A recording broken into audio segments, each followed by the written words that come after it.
Hello student, welcome to our online classes. आज की इस पहली वीडियो के अंदर, इस पहली क्लास के अंदर मैं आपको बताने वाला हूं कि आपका सिलेबस कैसा रहने वाला है। सबसे पहले तो आपको पता होना चाहिए कि आपके इस बार NCERT सिलेबस लग चुका है। क्लास 10th और क्लास 12th के लिए इस बार सरकार ने NCERT सिलेबस लगा दिया है। अभी इसमें कोई कंफर्मेशन नहीं है।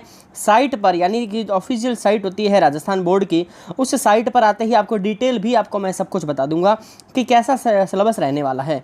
तो इस सिलेबस के बारे में आज के इस पहली वीडियो में हम ज़रूर जानेंगे कि क्या क्या चीज़ें आपको पढ़ने के लिए ज़रूर मिलने वाली हैं 10th क्लास के मैथमेटिक्स के अंदर।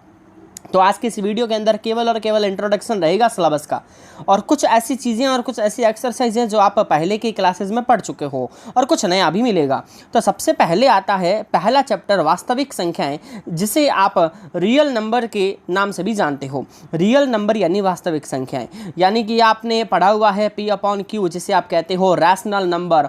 ओके, और अगर यहाँ इस Q की जगह पर मैं नीचे 0 लगा दूँ तो आप उसको कहते हो इर्रेशनल नंबर। तो ये सब चीज़ें आपने 9th में और 8th में थोड़ी बहुत मेरे से पढ़ चुके हो आप, तो आपको यहाँ पर दिक्कत नहीं आने वाली है। बहुत ही आसान चैप्टर है, तो ज़्यादा ब्रीफली नहीं समझाऊंगा, हर चैप्टर के नाम के हिसाब से हम समझेंगे। ठीक है, छोटी वीडियो रहेगी, पहली क्लास है। दूसरी जो एक्सरसाइज है उसका नाम है बहुपद। ठीक है, तो ये जो एक्सरसाइज है, पुरानी किताब जो RBSC की लास्ट ईयर लगी थी उसमें ये 3rd चैप्टर था। ठीक है, तो 3rd चैप्टर ना हो गया, अब ये 2nd चैप्टर है बहुपद। इसे आप पॉलिनोमियल्स के नाम से भी जानते हो, पॉलिनोमियल्स। उसके बाद में आता है तीसरा चैप्टर, इसी आपके नए सिलेबस के अनुसार, नाम है दो चर वाले रैखिक समीकरण। ये दो चर का मतलब होता है यहाँ पर टू वेरिएबल्स। ओके, और रैखिक समीकरण का मतलब होता है लीनियर इक्वेशन। तो आप इसको पूरा क्या बोलोगे, linear equation in 2 variables. Okay, तो ये आपका तीसरा चैप्टर है। बता देता हूँ, इसमें आप नॉर्मली इस प्रकार से ग्राफ बनाते हो, तो ये ग्राफ वाला चैप्टर है। उसके बाद में चौथा चैप्टर आता है द्विघात समीकरण, क्वाड्रेटिक इक्वेशन। तो आपने पढ़ा हुआ होगा AX² plus BX plus C is equal to 0। ये एक क्या है, द्विघात समीकरण है, यानी क्वाड्रेटिक इक्वेशन है, क्योंकि पावर कितनी है, 2। तो ऐसी इक्वेशन से रिलेटेड ये पूरी एक्सरसाइज है, पूरा चैप्टर है।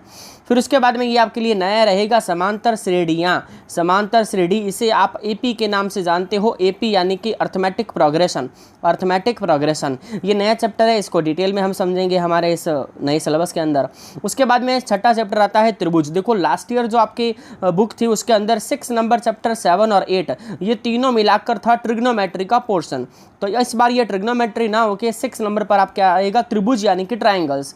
तो ये त्रिभुज ट्रायंगल्स जो है ये थ्योरम से रिलेटेड है, इसको भी देखा जाएगा। फिर 7 नंबर पर आता है इंपॉर्टेंट चैप्टर निर्देशांक ज्यामिति। पहले ये 9th नंबर पर हुआ करता था लास्ट ईयर बुक के अंदर। निर्देशांक ज्यामिति ये भी नया चैप्टर है आपके लिए। कोऑर्डिनेट ज्योमेट्री इसको कहा जाता है। जैसे कि एक मैंने ये Y एक्सिस बना दिया और यहाँ पर ये X एक्सिस बना दिया, तो ये जो पॉइंट मैंने यहाँ पर बनाया है, इसके लिए आपको बताना पड़ेगा कि इसके कोऑर्डिनेट क्या रहने वाले हैं। उसके बाद में नया चैप्टर अगला आता है आपका 8वां और 9वां। तो इनको मिलाकर ही बता रहा हूँ, क्योंकि एक सेकेंड, ये मिलाकर इसलिए बता रहा हूँ क्योंकि ये भी ट्रिग्नोमेट्री है और ये भी ट्रिग्नोमेट्री है, दोनों मिलाकर ट्रिग्नोमेट्री का पोर्शन है। उसके बाद में 10वें नंबर पर आता है आपके सर्कल, वृत्त। उसके बाद में 11वें नंबर पर आता है आपके रचनाएं, यानी कि कंस्ट्रक्शन, जिसमें आप एंगल्स वगैरह बनाते हो। उसके बाद में आता है वृत्तों से संबंधित क्षेत्रफल, यानी कि ये एक सर्कल आ गया, तो इस सर्कल के अंदर ये डायमीटर आ गया, इसकी यहाँ पर ये रेडियस आ गई। इसी के साथ इसमें और भी क्या चीज़ें आती हैं, यहाँ पर अगर इन दोनों को मिला दिया जाए रेडियस को, तो ये वाला जो हिस्सा होता है इसे हम सेक्टर कहते हैं। और इसी के साथ यहाँ पर भी ये एक हिस्सा बनता है जिसको मैंने डार्क बनाया है, इसे हम सेगमेंट कहते हैं। तो ये सब इस चैप्टर के अंदर आपको पढ़ने को जरूर मिलेगा। उसके बाद में 13 चैप्टर, ये आपने 8th क्लास में अच्छे से किया है, 9th में भी किया है, पृष्ठीय क्षेत्रफल और आयतन, जिसके अंदर आप देख पा रहे हो यहाँ पर लिखा हुआ क्या है, शंकु, है ना। साथ में यहाँ पर आप बेलन के क्वेश्चंस भी करने वाले हो, बेलन, सिलेंडर। उसके बाद में 14 नंबर चैप्टर आता है सांख्यिकी। अब ये स्टैटिस्टिक्स के अंदर, सांख्यिकी के अंदर आपको केवल और केवल वर्गीकृत क्वेश्चन, यानी कि वर्ग वाले क्वेश्चन आपने देखा होगा 10 से 20, है ना। टेबल में देखा होगा 20 से 30, ऐसे वाले क्वेश्चंस आपको देखने को मिलेंगे, जिसमें आप पढ़ोगे मीन, उसके बाद में मीडियन और उसके बाद में मोड। तो डिटेल में इस चैप्टर को करेंगे। और लास्ट में चैप्टर आएगा प्रायिकता। तो आपके लिए एक गुड न्यूज़, सबसे पहले तो मैंने इस स्टार्टिंग में नहीं बताया, लास्ट में बता रहा हूँ। गुड न्यूज़ इतनी सी है कि जो पुरानी किताब थी उसमें आपके टोटल 19 चैप्टर थे। 19 चैप्टर, और इस बार इसमें कितने चैप्टर है? 15। तो अब आपका ये प्रश्न कि सर कौन कौन सी प्रश्नावली हट गई है? हट गई मतलब कौन सी ऐसी है जो एनसीईआरटी में नहीं है और आरबीएसई के पुरानी किताब के अंदर थी? देखो आरबीएसई के अंदर वैदिक मैथमेटिक्स थी, तो आपने देखा होगा यहाँ पर पूरा मैंने आपको स्क्रॉल करके बताया है, सिलेबस के अंदर वैदिक मैथमेटिक्स नहीं है। एक आपके 10th क्लास में एक चैप्टर हुआ करता था लोकस, बिंदुपथ, ये भी इसमें नहीं है।